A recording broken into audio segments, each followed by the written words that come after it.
ಮಹಾರಾಷ್ಟ್ರದ ಪಶ್ಚಿಮ ಘಟ್ಟಗಳಲ್ಲಿ ಅತಿಯಾಗಿ ಸುರಿಯುತ್ತಿರುವ ಮಳೆ ಹಿನ್ನೆಲೆ ಯಾದಗಿರಿ ಜಿಲ್ಲೆಯ ಹುಣಸಗಿ ತಾಲೂಕಿನ ನಾರಾಯಣಪುರ ಬಸವಸಾಗರ ಅಣೆಕಟ್ಟು ಭರ್ತಿಯಾಗಿದೆ.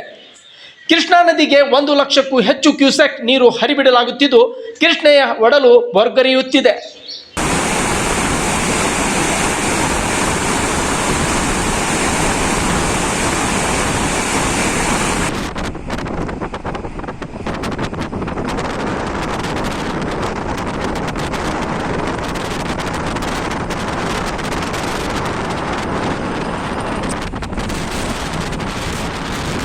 ಇನ್ನು ಕೃಷ್ಣೆಯ ಒಡಲಿಗೆ ಅಪಾರ ಪ್ರಮಾಣದ ನೀರು ಹರಿದು ಬರುವ ಪರಿಣಾಮದಿಂದ ಅಣೆಕಟ್ಟಿಗೆ ಒಳಹರಿಯುವ ನೀರು ಹೆಚ್ಚಾಗುತ್ತಿದ್ದು 1 ಲಕ್ಷಕ್ಕೂ ಹೆಚ್ಚು ಕ್ಯೂಸೆಕ್ ನೀರು 30 ಗೇಟ್ಗಳ ಮೂಲಕ ನದಿಗೆ ಹರಿಬಿಡಲಾಗುತ್ತಿದೆ.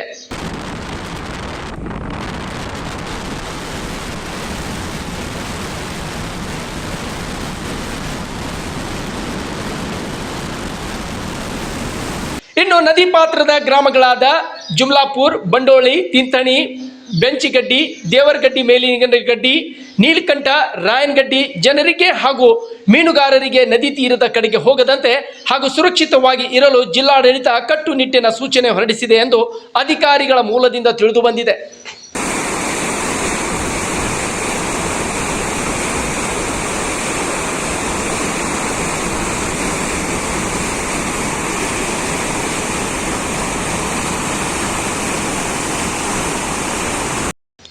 ಒಟ್ಟಿನಲ್ಲಿ ಇನ್ನು ಈ ನೀರು ಹರಿದು ಹೋಗುವ ಸುಂದರವಾದ ದೃಶ್ಯವನ್ನು ನೋಡಲು ಅಣೆಕಟ್ಟಿಗೆ ಪ್ರವಾಸಿಗರ ದಂಡವೇ ಹರಿದು ಬರುತ್ತಿದ್ರೆ, ಇತ್ತ ರೈತರ ಜೀವನಾಡಿ ಬಸವಸಾಗರ ಡ್ಯಾಂ ಭರ್ತಿಯಾಗಿದ್ದು ಕಲ್ಯಾಣ ಕರ್ನಾಟಕದ ರೈತರಲ್ಲಿ ಮಂದಹಾಸ ಮೂಡಿದೆ.